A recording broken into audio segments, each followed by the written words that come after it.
Scott Cooper. Ah non mais je sais, cette critique, je vais parler avec le cœur, hein, ce sera pas la plus objective de toutes, mais putain, Scott Cooper. J'aime tellement beaucoup trop ce mec.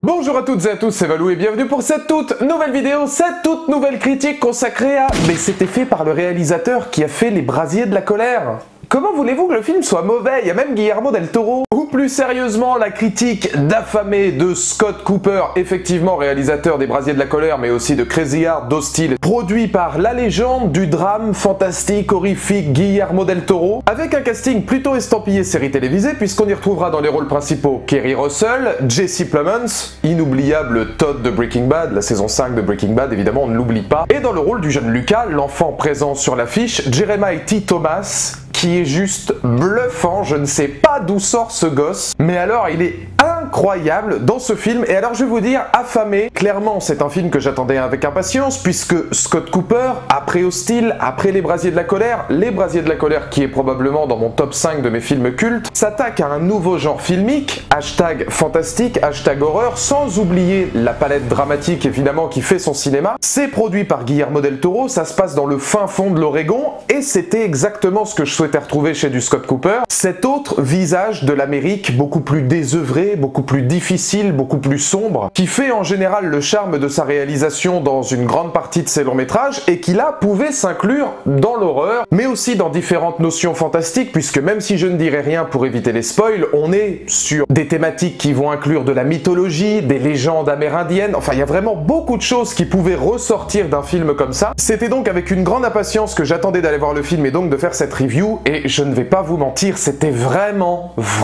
très très bien.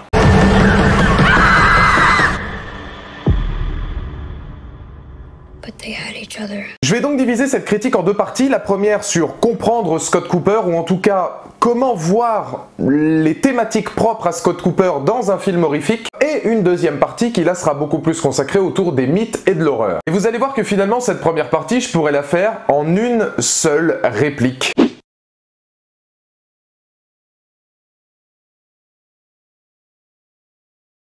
Si je vous donne cette citation, c'est pour deux raisons. La première, c'est parce que c'était la citation de l'ouverture du film Hostile, donc de Scott Cooper. Et la deuxième, c'est que si vous avez vu une partie de la filmographie de Scott Cooper, cette Amérique désœuvrée, stoïque et meurtrière, c'est un peu le visage de son Amérique. Rien que le terme d'Amérique ou d'Américain isolé, c'est déjà géographiquement l'environnement phare du réal, tout comme le miroir des émotions de ses personnages. C'est exactement ce que je voulais retrouver. Il y a énormément des Brasiers de la Colère dans Affamé, on va y revenir, parce que pour moi, Scott Cooper est un véritable maestro dès qu'il s'agit de montrer au public ce deuxième visage de l'Amérique. On est loin d'Hollywood, de Los Angeles, de New York, on est dans des toutes petites villes, c'était déjà le cas dans Les Brasiers de la Colère, là on est au beau milieu de l'Oregon. On va rajouter d'autant plus, on y reviendra dans la partie mythologie, les terres amérindiennes, parce que l'Oregon en est un épicentre, et il va te montrer cet autre visage, plus sombre, plus torturé, avec des protagonistes finalement qui essaient principalement de survivre, là où par exemple, et c'était intéressant dès la scène d'ouverture, on voyait bien que dans Les Brasiers de la Colère, on était dans des usines, on était dans quelque chose qui était en train de se mourir, avec un Christian Bale qui tentait tant bien que mal de survivre avec sa femme, avec Casey Affleck qui était complètement perdu, qui terminait par aller dans les montagnes pour faire des combats, parce qu'effectivement il y avait ce côté désœuvré de l'Amérique où quelqu'un qui a fait la guerre comme Casey Affleck était obligé de s'en sortir comme il pouvait parce que l'Amérique n'a rien fait pour l'aider par la suite. On voyait bien que tout ce qui était industriel dans Les Brasiers de la Colère était en train de se mourir. C'est la même chose dès les prémices d'Affamé, où on est dans une ville qui comptait beaucoup sur les mines de charbon, les mines ont fermé, et c'est une petite structure qui attend désespérément l'ouverture des mines. Ce deuxième visage extrêmement sombre, sordide, triste, dont la photographie de toute façon oscillera toujours entre le très grisâtre et le très bleuté, puisque l'univers lui-même se veut triste. La mythologie qu'il va y avoir après, on en parlera, sera d'ailleurs une personnification de cette tristesse, mais c'est ce deuxième visage que j'adore chez Scott Cooper, sur des questionnements véritablement dramatiques, et ce peu importe le sujet, qu'on soit dans un western, dans un thriller ou ici dans un film d'horreur, ou presque, le drame sera toujours extrêmement important. Je pense notamment aux deux personnages principaux, Julia et Paul. Ce sont deux personnages qui sont frères et sœurs, qui ont eu des traumas horribles dans leur enfance et qui ont énormément de problèmes familiaux. Alors évidemment, il y a tout ce qui concerne Lucas, mais là je peux pas trop en dire, sinon je vais vous spoiler l'œuvre. D'autant plus que le fantastique arrive autour de la famille de Lucas. Mais sur la famille de Julia et Paul, c'est des thèmes réalistes, avec une femme qui, on se doute, s'est fait violer par son père, qui s'est fait maltraiter, avec son frère qui a peut-être eu aussi des formes de maltraitance beaucoup plus psychologiques. Ce sont un frère et une sœur qui par moments ne se comprennent plus. C'est exactement des thématiques qu'il y avait dans Les Brasiers de la Colère. Alors effectivement, le mal était autre, puisque Casey Affleck était traumatisé par la guerre en Irak, et puis Christian Bale essayait tant bien que mal de s'en sortir, mais les problèmes entre frères et sœurs, ou même les problèmes entre frangins dans Les Brasiers, sont des thématiques propres à Scott Cooper. On va aussi avoir des tourments personnels, comme Julia par exemple, qui va avoir des problèmes d'alcool, le personnage principal, ou Paul qu'on devine avoir des addictions vis-à-vis de certains médicaments. Et au-delà de ces thématiques familiales, il y a ce côté particulièrement désœuvré de cette ville de l'Oregon, qui n'a pratiquement aucun salut, ce qui est d'ailleurs assez particulier et ce que je trouve très fort en fait dans la manière de filmer de Scott Cooper, ou en tout cas dans la manière de choisir ses décors. C'est qu'à l'instar des Brasiers de la Colère, on va être tout au milieu des montagnes,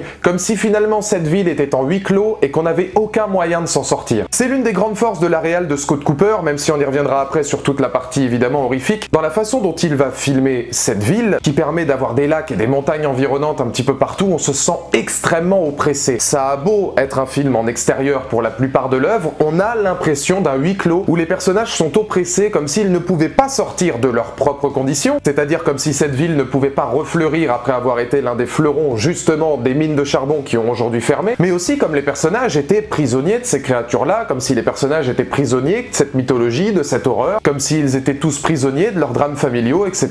Et je trouve que cette mise en scène avec les montagnes, les lacs et tout ce côté pourtant magnifique des paysages, mais mêlé à une photographie grisâtre et particulièrement terne, bleutée, offre cette tristesse et permet aussi un deuxième degré de lecture différent par rapport à ça que j'ai trouvé tout simplement brillant. C'était également le cas dans Les Brasiers de la Colère, puisque c'était une petite ville au bord des montagnes où justement les montagnes n'étaient même pas un salut, puisque c'est là où ira justement Casey Affleck pour faire ses combats de rue. Il y a toute une thématique, il y a toujours beaucoup de profondeur chez Scott Cooper. C'est quelqu'un qui va beaucoup insister sur l'humain avant même finalement l'entité principale qui va être son œuvre. Que ce soit des gens qui vont être expulsés de chez eux, que ce soit les problèmes aussi de Lucas qui est absolument rachitique, alors il est vraiment squelettique pour le coup, mais l'acteur est formidable, que l'on parle ensemble du casting, direction d'acteur ou autre, je vous avoue que c'est émouvant et assez remarquable dans l'ensemble des comédiens, et on va essayer par les traumatismes que vit Lucas d'étudier, tous les traumatismes des personnages principaux qui ont aussi eu beaucoup de séquelles dans leur enfance. C'est exactement ce que j'aime chez Scott Cooper, c'est exactement ce qu'il est capable de faire et ce pourquoi je vous recommande le film. L'autre visage de l'Amérique, beaucoup plus sordide, torturé, sombre, triste. C'est un film qui est presque sans espoir. Jusqu'à son dernier plan, il est presque sans espoir, de la même manière que Les Brasiers de la Colère finalement étaient sans espoir et que beaucoup d'autres films du réal le sont aussi. Mais malheureusement, c'est un film qui est extrêmement réaliste, qui est assez troublant, et là, j'ai même pas encore parlé de l'horreur.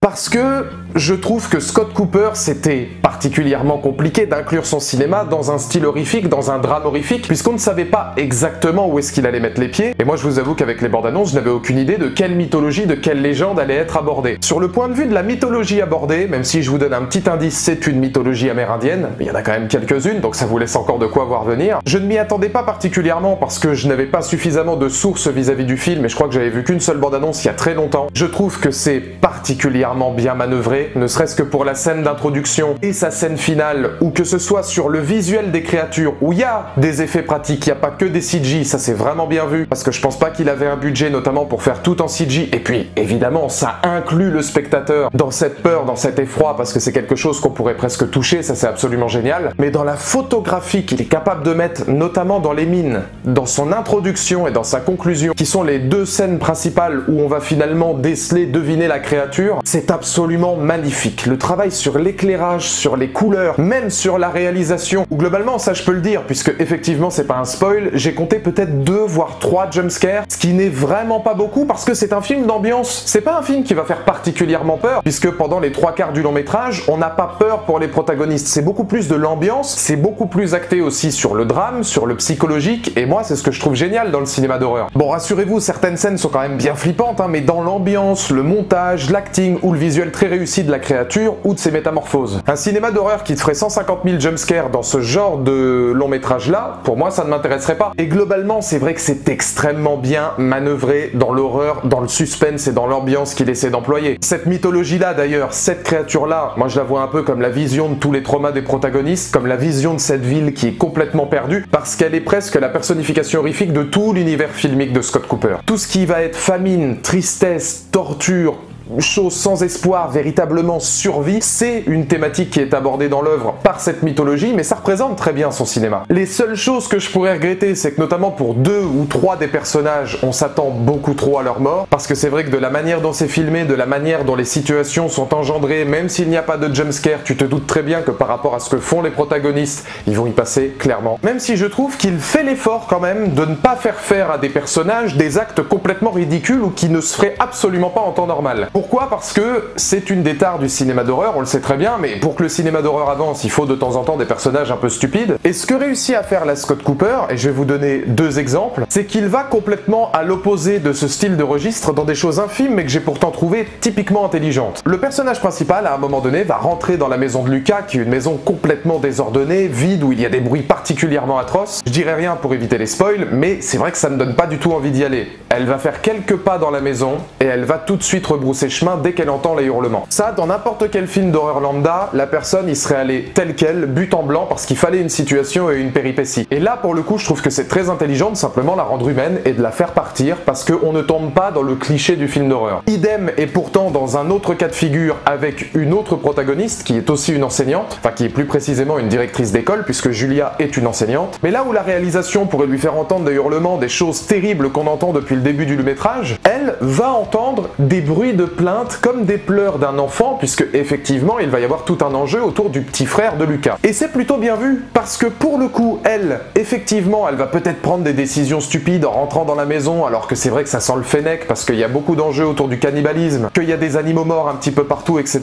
Certes, mais son but à elle, en tant que directrice, c'est aussi de faire son statut social, et c'est aussi d'aller secourir des enfants, etc. Le fait qu'elle y aille, pour le coup, c'est tangible, puisqu'elle n'a pas entendu de menace en soi. Elle a simplement entendu les bruits finalement d'un enfant qui appelait à l'aide. C'est toute la balance finalement assez subtile que je trouve entre ces 2 personnages qui pour moi ne font pas des actions stupides, et globalement le film échappe véritablement au cliché de l'horreur. C'est donc un film que je vous conseille chaudement, et dans les commentaires ci-dessous n'hésitez pas à me donner votre point de vue. Est-ce que vous avez vu Affamé? Est-ce que vous comptez aller le voir? Je vous incite vraiment à y aller, parce que autant sur la beauté des plans, des paysages, sur la mise en scène, sur la dramaturgie des personnages, voire même sur les séquences assez emblématiques et vraiment bien ficelées qu'il y a dans l'horreur et dans cette mythologie là, c'est particulièrement intéressant. C'est un film qui fait du bien, qui montre que Scott Cooper est un réalisateur injustement sous-coté. Je vous rappelle que Les Brasiers de la Colère, on en parlera dans un interlude d'ici quelques semaines normalement, a été l'un des plus gros flops de l'histoire du cinéma, alors que le casting était incroyable et le film était peut-être encore meilleur. J'espère que ce film là ne bidera pas, mais en tout cas ça dépend de vous, enfin ça dépend de vous, ça dépend du monde entier, je vous mets pas non plus la poisse, mais... Au plus jeune âge on apprend la consommation, on rend flou la limite entre avoir et être. Et oui, il y a une scène post-générique, puisque là maintenant je vais pouvoir spoiler le mythe du Wendigo. Si vraiment vous voulez en voir plus, le jeu s'appelle Until Dawn. Voilà, c'est tout. Je voulais juste dire ça. Mais si vous voulez plus de mythologie autour du Wendigo, parce que là pour le coup c'est excellent, c'est très très bon dans le film, mais si vous voulez du bon Wendigo aussi, il y a Until Dawn. Voilà, c'est bon. Maintenant je me casse. Au plus jeune âge on apprend la consommation, on rend flou la limite entre avoir et être. Bien avant d'en maîtriser la conjugaison, on complique ce que fera voir le maître. Puis quand celui-ci met en place des bases, expande et en démol, pose leur...